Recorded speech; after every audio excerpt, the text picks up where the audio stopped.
gives some information about the South family of King and Queen County. Marian South Ball is speaking. Robert Russell South Sr. and Mary Frances Trice married about 1900. Mary Frances went by the name of Fanny, and no one ever called her Mary Frances. They settled in a 2-story farmhouse, and the farm was called Grass Creek, and it was located at Trueheart in King and Queen County. Both had lived in Richmond previously. The house was a 2-story house with a front and back porch. They eventually had 5 children: Russell Jr., Marian Louise, Mary Frances, Shirley Ann, and Addie Thomas. Addie was named for her grandmother, South. The house was on a large farm which extended from the highway in front of the house and back behind the house to the Mattapony River. There was no electricity, running water, or indoor plumbing. We didn't miss those features, for we had never had them. Okay. My dad was a farmer, which was a hard career in those days. Everyone walked up and down the fields. Dad raised corn, beans, and other crops. He got up early and worked until night. However, after he came home from lunch, he rested for about 2 hours. Everyone had to be quiet. We usually played outdoors. My dad also had a big garden and a big watermelon patch. He did not like for anyone to walk in the patch. He was afraid they would step on the vines. One day, Dad was walking in the patch and he realized that someone was behind him. He turned and saw Shirley. He said, "Be careful, don't step on anything." She said, "I'm careful. I'm walking in your footsteps." Dad told the preacher, and he said that he told it in his sermon for years. He said it was very important that our parents give the right example to their children. Church played an important part in our lives. We went on Sunday and usually on Wednesday night to prayer meeting at Olivet Baptist Church. My dad was a Methodist, and when he joined the Baptist church, he had to be baptized. So one Sunday afternoon, my dad, my brother, and I were baptized in the Mattapony River. Bible school was a favorite time in our summers. We had it for 2 weeks and had a picnic at the end. That is when I memorized the New Testament, and I was about 12 years old. I can still say the books of the New Testament. I never could master the Old Testament. I can sing them still. Matthew, Mark, Luke, and John, Acts and Epistles to the Romans, 1st and 2nd Corinthians, Galatians and Ephesians, Philippians, Colossians, 1st and 2nd Thessalonians, 1st and 2nd Timothy, Titus and Philemon, Hebrews, James, 1st and 2nd Peter, 1st John, 2nd John, 3rd John. Jude and Revelation. Family always had homemade ice cream on the 4th of July. The freezer was turned by hand. And we always had a big Sunday dinner, corn pudding, fried chicken, and usually homemade ice cream. We really enjoyed our meals together. We all attended and graduated from Pleasant Hill High School. At first, it was a small structure across the road from the present King and Queen Elementary School. It had 2 classrooms, an auditorium. The teachers usually had 2 classes in the same room together. Pupils sat 2 to a desk, side by side. Most teachers had 4 years of college. However, some had only 2. The teachers were usually very dedicated. There was no gym at the school. There was no organized phys ed programs. No competition between schools. No cafeterias. On Fridays, soup was available for lunch. The room in which it was served was called a soup kitchen. We always had Bible reading and the pledge to the flag before classes started. Later, a large brick building was built across the road from the smaller school. It's still in use, and all of us graduated from the school, which was named Pleasant Hill High School. Our school had no frills. There was a small library, oftentimes without a librarian. Some teachers were not certified. Parents would substitute. There were no scholarships upon graduation. There were no SOLs. Only a table or 2 completed the science lab. For the most part, discipline was not a great problem. Gum chewing and fighting often happened. I had 12 people in my class, and 2 went to college and graduated. My mother used to have a dinner and invited the faculty for a number of years. There were problems in our school, but nothing that could not be solved between teacher and parent. Jason Fitzke asked me about going to college because I entered at a rather young age. I was 16 when I entered, and I graduated at 19. I was accepted at Mary Washington College, Fredericksburg in May of 1942. I turned 16 in July. I graduated in May 1946, and I turned 19 in July. At first, I was extremely homesick. I begged to come home. My mother said, absolutely not. They had paid my tuition of $318. You must stay. So I stayed. At first, college was extremely hard for me. I found a music course very difficult. My English class, and English was my major, was hard. I had never written a term paper. I didn't know a footnote from a football. Also, I didn't seem to fit in with my roommates. They were from the city they were from New York and Maryland. I was pure country, true heart. Gradually things changed. My roommates became friendly.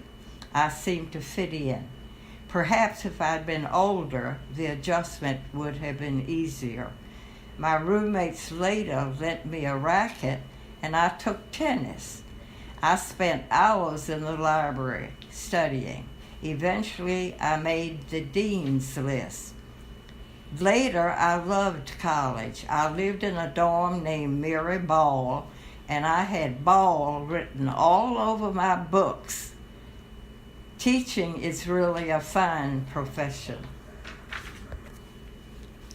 Kathy Fitzke asked about get-togethers that our family had. The family had many good times together. We enjoyed eating and being together, especially during the holidays. The 4th of July was very special because we had 2 or 3 freezers of homemade ice cream. My brother Russell usually had us at Christmas. We always had country ham, oyster stew, and we enjoyed going there because it was like we were going home. Russ lived in the home place. Shirley had us in the summer, and she had a very large yard. The children enjoyed playing together, but the grown-ups enjoyed Shirley's delicious homemade hot rolls. Frances had us usually at Thanksgiving, and she served delicious corn pudding and fruit cake and butter beans. Addie always had a super meal, especially her sweet potato pudding. Marian had us at Christmas after Russ stopped having us, and she made a pretty good pound cake. All meals were cooked on a wood-burning stove. And Fitzke asked me to tell him a little more about his grandmother, Addie. Addie Thomas South was named after her dad's mother. For years, everyone knew her as Addie Thomas. She was an adorable baby. She got lots of attention because she came a little later. Russ treated her like a doll baby. Loss of her parents affected her greatly, but since she was only 9 years old, she adjusted better than some of the others did. Her aunt by marriage, Anna Trice, became her guardian and did a super job. She also had a friend, Grace Seward, whose family treated her as a relative. The Sewards had 11 children of their own. Later, Addie married a somewhat young man. Later, Addie married, somewhat young, to a nice young man, Roland Pierce, and she loved him as long as she lived. Addie was a Christian, very active in her church. She treated everyone the way she'd like to be treated. She was very smart, a member of the Beta Club. She held many positions in the Women's Club. She excelled at work. She held a position in a number of organizations. Addie was very artistic and creative. She loved to try new recipes and often added those to her menu. She loved family get-togethers. She was a good mother. Not knowing her mother, she realized what she had missed, and she made sure that her children had love, attention, and guidance. Also, she was a great sister. Jason asked me another question. What were the 3 things in my life that I was the most thankful for? The first one was that I could go to college and get a good education and become a teacher. I'm glad that I was able to touch the lives of countless boys and girls for 35 years. Secondly, that the 5 South children, ages 9 to 21, were not separated and did not lose contact with each other after our parents died 5 months apart in 1945. And number 3, that I had a loving husband for 29 years, 2 children, 2 grandchildren, as well as many dear relatives and friends. Earlier, I introduced you to Russell South Sr. Now, I will introduce you to his grandchildren and great-grandchildren. Russell South Jr. married Mildred Cook, and they had 4 children, Russell III, Laverne, Chris, and Rex. Russ III married Joanne Conley, and they had 2 children, Christy and Luke. Christy had 2 boys, Caden and Shane. Laverne married Richard Longus, and they had 2 children, Risa and Stacy. Risa married Scott Hoy, and they had Anna Scott and Margaret. Stacy married Eric Mitchell, and they had 2 boys, Landon and Connor. Chris and his wife had 2 children, Melissa and Lucas, and Chris has 2 grandchildren. Rex married Judy Loney, and they had 2 children, George.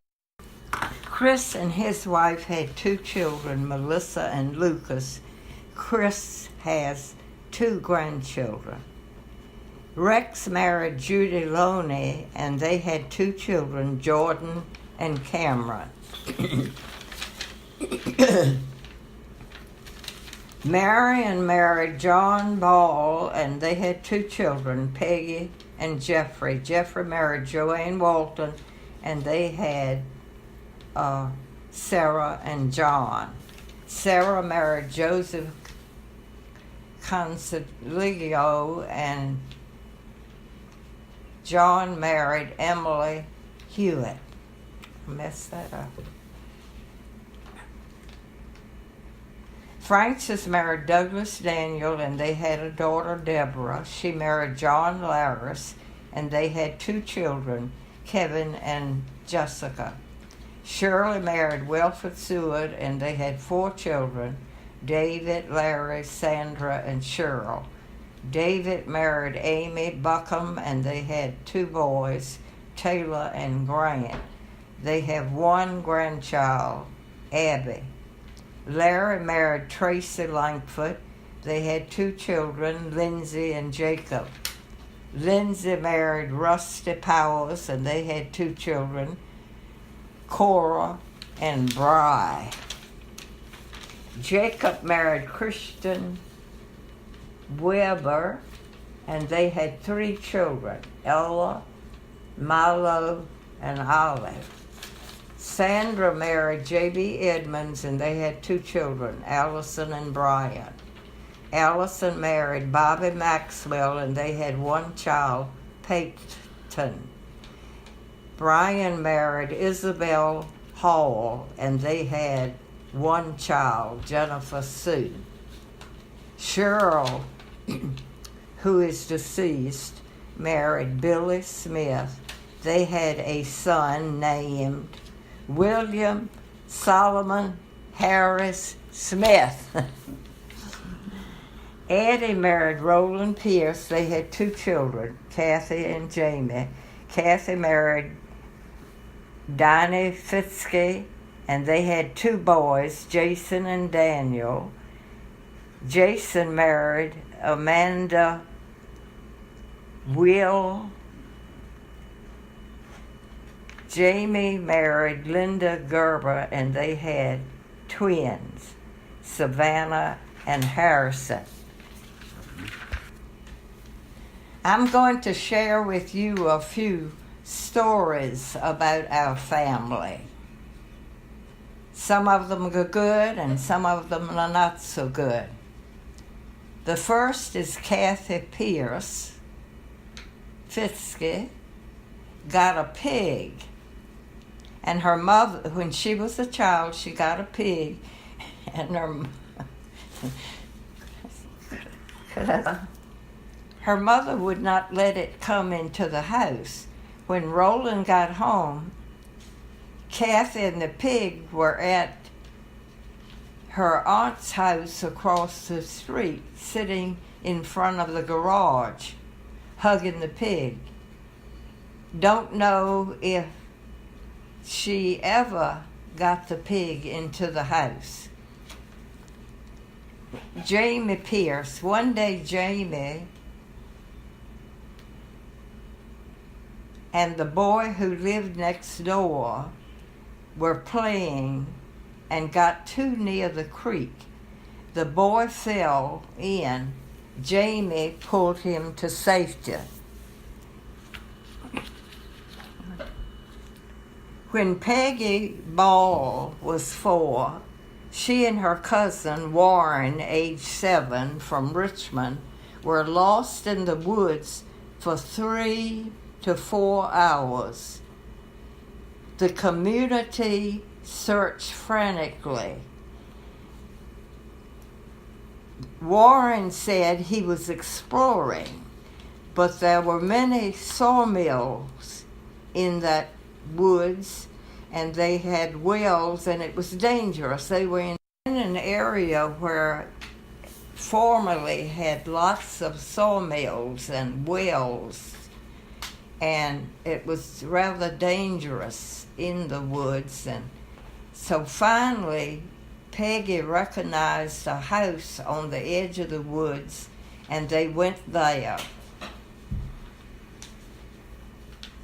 And the whole community celebrated when these 2 young people were found. All right, Mildred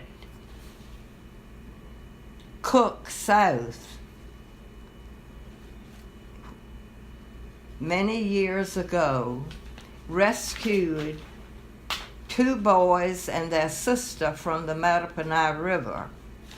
The 2 boys got into the channel and were sinking, and Mildred ran over, kicked one of them to safety, and pulled the other one out and brought them back.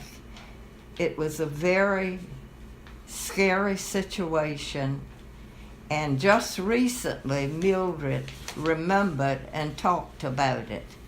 We were very thankful that Mildred had lived by the water and was an expert swimmer. When teaching, I often had the pupils to do book reports. They would write them, and they also had to come up front and share them with the class as a speaking assignment. One day I called on one of my students for his report, his book report, and he said, "I don't have one." And I said, "Why don't you have one?" He said, "My brother ate it." That's the truth. It's a little black boy. I wouldn't say that. That didn't make a difference. No.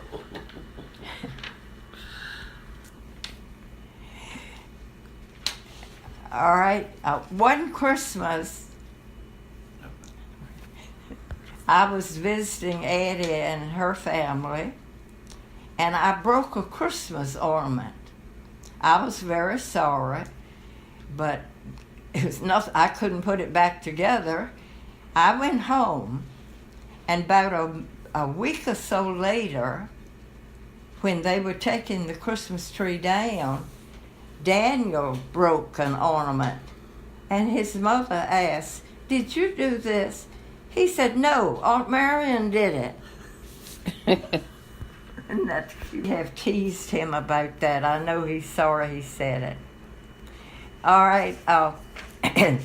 One year, Jeffrey Ball, my son, and I were at the same school. I went to the office on business, and Jeffrey was standing in the corner with his nose up in the corner of the building. And I said, "What are you doing in here?" He said, "I'm looking for termites." I couldn't resist these things. Aren't they cute? All right, let me see.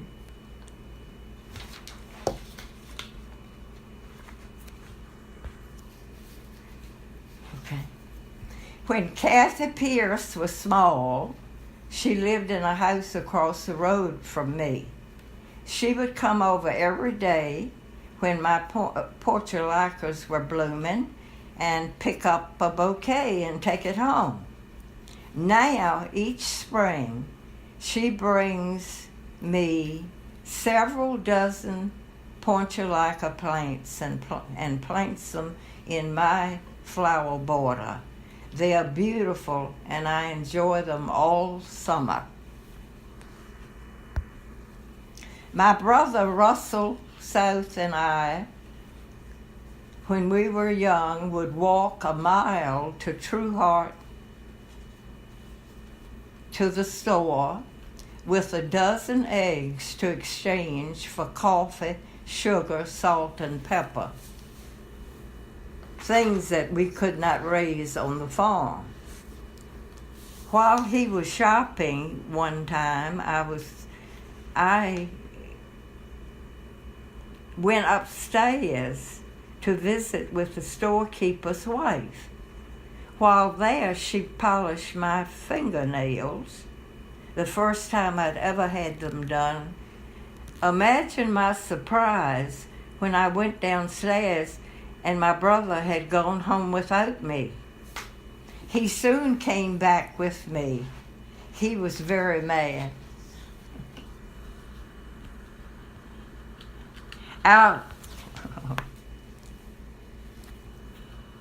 On our birthdays, our mother made a cake. After lunch, the birthday child could have the rest of the cake for himself. He usually hid the cake. My brother always found the cake and cut a slice and ate it. That's not so funny. All right, I'm almost finished. Right. Okay. Oh, at Christmas, Santa put our gifts out in a box. Before Christmas, we children searched for the largest shoebox we could find because we thought we'd get more gifts.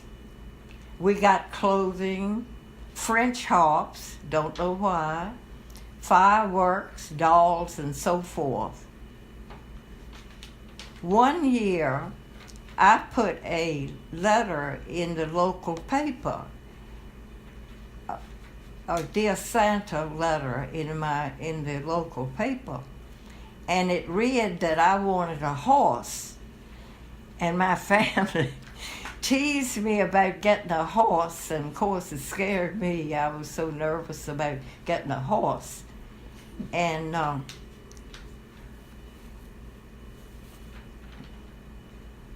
I don't know why any of us ever wanted and got a French harp. None of us ever learned to play one.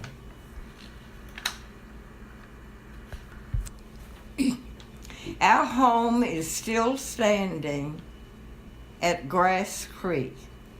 No one lives there at the present time. If it could talk, it would have a lot to say. A lot of stories to tell, but many, many happy times that the family had.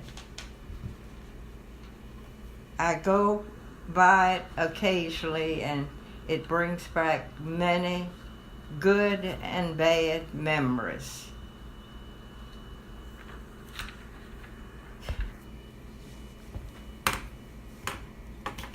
I hope that you have enjoyed this look into the life of the South family. And this was recorded on June 1st, 2018. Marian, softball. Everybody seems to, know about. Age 91.